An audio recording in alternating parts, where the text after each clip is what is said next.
Okay, imagine this situation. You're super excited on a trip, you're renting a car, everything goes as planned. But then you end up returning this car 2 hours and getting a $900 bill for the damage, which you didn't even do. And yeah, I don't need to imagine the situation. At first, I thought it's a company fault and I just got scammed. But today, I want to tell you exactly what to avoid when renting a car to not end up like me, okay? So let's get started. So my first important rule is to hire a car only in reliable companies. I know it may sound boring, but people would go on little islands and they want to save money and they want, to have cheap car. That's it. I don't blame them though, but I mean, literally, there are situations where people are scammed by those small companies. They just don't have a proof of it. They can't do anything. So yeah, of course it is more expensive to rent a car in a company which is at airport, popular and reliable, but yeah, make sure to do that, I beg you. So my second important rule is to buy insurance. You might think I am a good driver, nothing gonna happen to me or car, everything will be fine,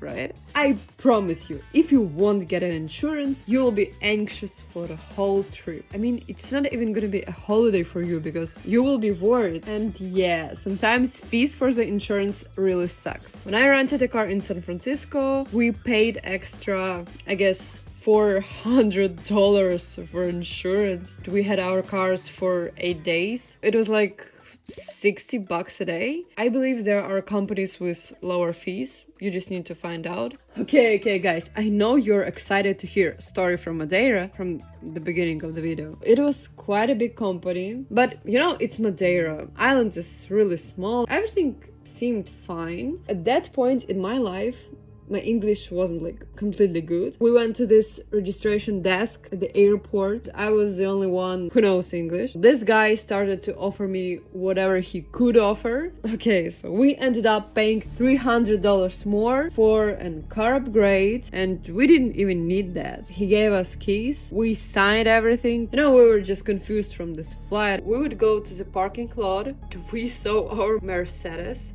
We were freaked out because when you were looking at it, you were scared just to touch it. I don't talk about driving. Apparently, we didn't have a choice. We sit in the car and drove to the hotel. All that evening, I was on the phone with this car rental company. We were trying to figure out what went wrong, why they charged us more, and we had an upgrade. And here I want to say third important rule: always take pictures of the car you have. We did pictures of this Mercedes because we were freaked out to mess it up because Madeira is a really small island. The roads are really narrow and like this, they're really wavy. This type of car, it might be really dangerous to drive. The next day, we arrived again at the airport. We exchanged our Mercedes to the previous car, which we needed. Part about money, it was so confused. I mean, they said that they will return the rest charge that they charged at the airport, that we would be charged only 1 day for the Mercedes and all others for our regular car. And I guess that wasn't true either. I don't want to even check the cards for it because the story is really painful for me. And here comes our biggest mistake. We didn't take a picture of this second car that we had. Everything was pretty normal. And here it comes the most interesting part, when we need to drop it off. We are just expecting to give the keys to a guy and go to the airport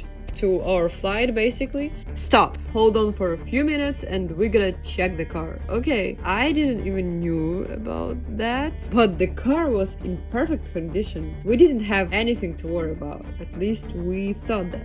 But after a few minutes, the guy asks us to follow him and he points out at a little damage on the front window, which we didn't even see. It looked like it was from a rock. It would be basically next to our eyes when we were driving, but we didn't see that before. I started to figure things out with my bad English, and they told us the wrong type of insurance for this situation, and they will charge us $900.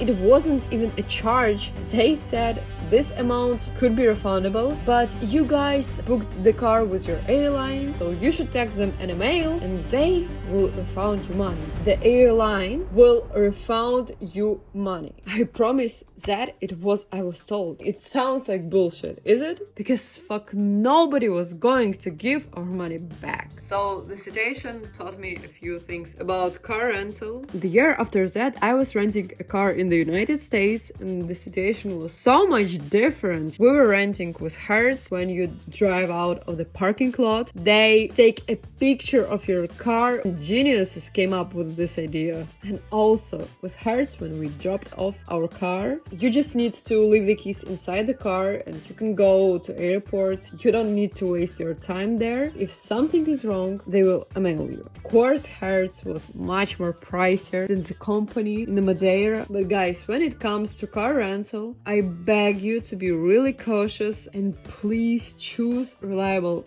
car companies. I mean, unless you want some surprises or unexpected charges, you gotta pay more and just keep those things simple. Because to be honest, our whole Madeira trip was fucked up because of the situation. We were thinking about money all the time and that was really bad. So that was it for today. If you made it to this point, I guess you was interested in this topic. And you know, the like on the videos, the subscription button, it will help me a lot because I'm just starting my journey in YouTube video blogging and I have many interesting stories to share, many insights to share. Stay tuned for my future videos and subscribe if you like content like that. See you soon!